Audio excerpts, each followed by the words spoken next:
Welcome back to the channel. Today I just put 33's on the car from 35's, and I'll get into that in a minute, but I wanted to talk to you about the Armax ECU. We've had it for about 18 months.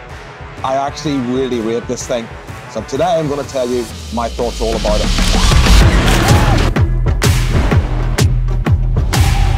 So let's talk about the actual unit itself, the Safari Armax ECU. This is it here. In the engine bay, solid as a rock, 18-month-ish been installed. IP, I think it's 86, the waterproof code, whatever that is, it is that. But first of all, we probably haven't explained what it is. The Armax, the ECU, so it remaps the engine. It comes with 5 different maps, which will go into the car and show you each one later, but it remaps the engine, so it gives you 5 different tunes. So you can choose whatever situation you're in, what tune's best for that situation. But let's talk a bit about the build quality first. It is a solid unit. The loom that comes with it is automotive grade, in my opinion. It needs smaller hands than mine and Ando's because it took us forever to try and get some of these sensors in. We did it ourselves. It was a tricky install, I'm not going to lie, only because of the size of our paws. We had to drill through the exhaust and put the exhaust probe sensor in. That wasn't pretty doing. I wasn't happy because where it was in the engine bay, I had to go through the side anyway. But the quality of the cabling, the quality of the unit itself is in my opinion really good. The bracketry that comes with it fits the 79 perfectly. It is really solid, but it comes at a price. So this is an expensive unit in my opinion. It's like 4 grand or something like that. Full disclosure, I didn't pay that for this. I got this off Marketplace secondhand. Came with everything. It was pretty slick. Didn't come with the exhaust probe bracket. The exhaust probe came with it, but there's a bracket that fits around the exhaust to hold it in and make sure it's airtight. That had gone missing somewhere along the track, so I had to order a new one of those. Would I pay 4 grand for this? Look, probably not at the start, to be honest. I read all this stuff online about, yeah, it's not a real tune, they're not that good, they're okay. Having used it now for 18 months, I would 100% pay the money for it again because it protects the engine and it gives you a good 5 different tunes. Yeah, I would definitely pay the money for this, for nothing alone, just the way it protects the car. Right, so that's that. Let's go inside and see a look at the keypad and how all the maps work. All right, so let's talk about the map. So I've managed to bring this up into the dashboard and I've stuck it just here on the left-hand side of the instrument cluster. I find that's pretty easy to get because I put cup holders on this side and there's stuff everywhere, so that was kind of the best other place for it.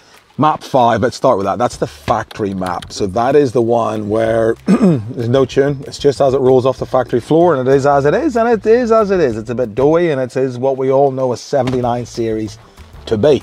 Fast forward to map 1. So map 1's called the comfort map. Now the comfort map is what I use pretty much all day, every day, driving around during the week. For me, it's got a lively accelerator. It's definitely the tune is a lot better than the standard factory one. It gets up and goes, and it just drives really well in the city. I love it. It's not an aggressive tune. It's just, I don't know, it's just nice. It's comfortable, as they say, and that's the one I tend to use all of the time. Doesn't seem to affect the fuel economy at all as far as I can see, but as I'm going to get into, I have been running 35s, back to 33s. Give me a minute, we'll talk about all that. So that's map 1. Map 2, sports mode. Map 2, the accelerator gets really jumpy. It really does go a lot faster. You can tell in the rev range there's a lot more oomph in there. I don't know what the figures are. Feels faster, goes faster. It's a really, really good car to drive. For me, it's too much during the week. On the tracks, or definitely on the beach when you need a bit more extra power. Mode 2, sports mode, both. Caravan on the back, on the beach, and the soft stuff, you're just churning through it. It is awesome. Mode 3. So mode 3 is the towing mode. Brings everything back down, torque, all the powers, lower in the rev range. It does just get the caravan or the camper trailer. We just go.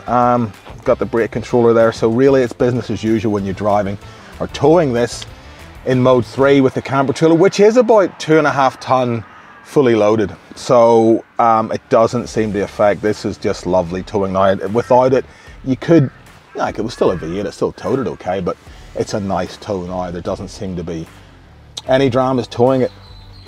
Then we go to mode 4. Now mode 4 is traction mode, or the 4-wheel drive mode as I call it. I remember it's 4-wheel drive is mode 4, that's how I kind of remember it.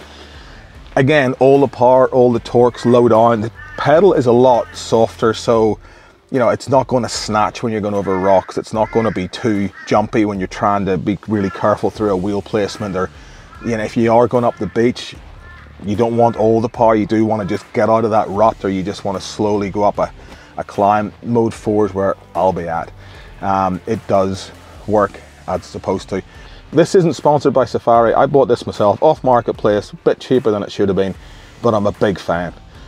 Let's talk about the elephant in the room. 35's or 33's. Come outside and we'll have a chat. These were 35's that I had in my car. They're now on Andy's. These are the 33's that Andy had in his car. They're now in mine. Size difference, you can tell there's a massive difference. And we'll show you in a bit of B-roll, the difference in the thickness of them. I haven't weighed them, and I don't think it's a fair comparison to weigh them, because these are steel rims and these are alloy. But there's both Maxxis, they're both mud terrain. These ones on my car looked amazing. They did look amazing, but they rubbed a bit on full lock and on full compression. 3-inch lift would probably fix that. I haven't got a 3-inch lift. They don't tend to scrub on Andy's car. His is a bit older than mine. They're the same car, but for some reason the geometry must be different somewhere. But they don't tend to scrub as much on his. These are super good on the tracks. You're going to get their Achilles heel, and everybody knows in a 79 is the leaf hangers at the back. They dig in, and the only way to really get them up any higher is to have 35's on, or the bigger the tire, the more ground clearance you're going to have, and obviously it's going to lift the diffs up more too. So they're all the pros of the 35's, and they look so good on the car. But I put these on just to try them and see. I said, Ando, give me yours for a week, I'll just test them and we'll see what happens. And if I like them, you keep the 35's and I'll hang on to the 33's. He's not getting these back. Big advantages of these, right? For my money, from my opinion, better fuel economy. Right off the bat, way better fuel economy. The car goes better. It seems to be a lot more powerful. It tows better. It's livelier in traffic, it's easier to drive, it's more comfortable to drive, it's no scrubbing, it seems to have a better turning circle. For me, it doesn't look as good. Not going to be as good on the tracks, but I'm not taking these off. I'm really super happy with 33's. The only time I would want 35's when we go up the glacier and we're doing some tricky tracks. I'd love a set of 35's to put on just for those real hard wheeling environments, which probably only 5% of what the car does. When we're touring, when we're doing any sort of beach work, anything else, these are my go-to. They just perform better. I thought 35's is where it's at because of the looks, probably, and the ground clearance for the tracks. Nah, do yourself a favor. If you get a chance, try 33's. The 35's are nowhere near as good as this, in my opinion. I'm going to get slammed in the comments, I'm sure, but for me, for what I do, these are better. And with the smaller tires and these 5 different tunes, I tell you what, it makes a world of difference to the driving experience of this car. Now, I've never had a tune put in this, so I can't compare it to a tune. But what I do know is Safari do offer the service where you can go and get it tuned by them. They can custom remap every one of these to suit your vehicle. I haven't done that. The standard one's fine. I've also not rung them up because you can connect it to a laptop and plug it in, and they can wirelessly adjust the tunes for you. I've not done that either. I don't really feel the need. The 5 that it comes with, working really well for me, especially with the 33's. And the other thing that I like about it, because of all the sensors that go in it, when the car's cool, it doesn't let you use its full power until it's up to speed. We've had to drill that sensor into the exhaust. So the install videos around here somewhere, I'll put a link in.